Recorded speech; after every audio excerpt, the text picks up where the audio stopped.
So Viewster is a video-on-demand platform which is available in a lot of different territories. We are international, so our core territories are United States, it's UK, Germany, Austria, Switzerland, Scandi, Benelux, France, Italy, and then Australia, New Zealand. Which means that we service a lot of different territories, and Germany is one of our markets.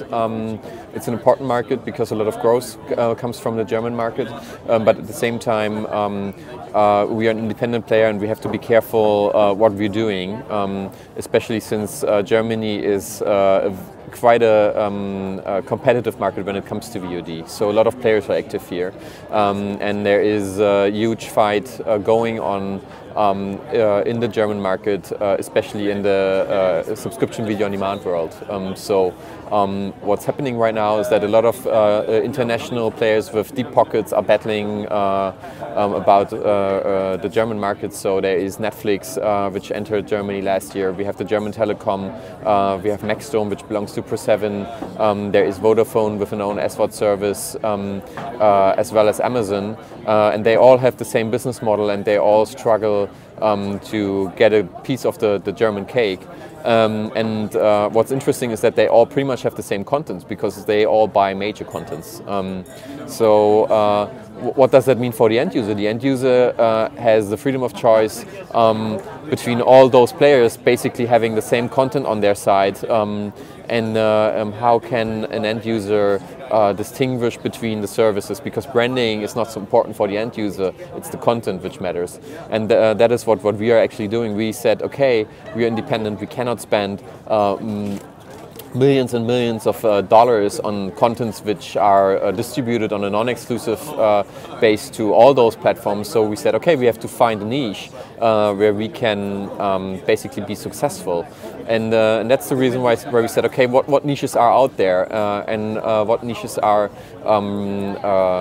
basically having the chance to gain traction among the target audience who's actually consuming video on demand. And then it was pretty clear for us that we want to have a service which is targeted towards millennials, so the young people who are actually digital natives, who are used to consume their content in the internet, who don't go to TV channels anymore.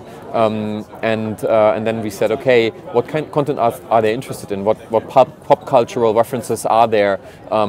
What content is also like, what can we buy with the budgets we're having? And then we said, okay, it's the kind of geeky, nerdy content, and then it became clear for us that we are becoming a niche player specialized in bringing interesting, thrilling new contents for a target audience with a more selective taste, and that's what we're doing.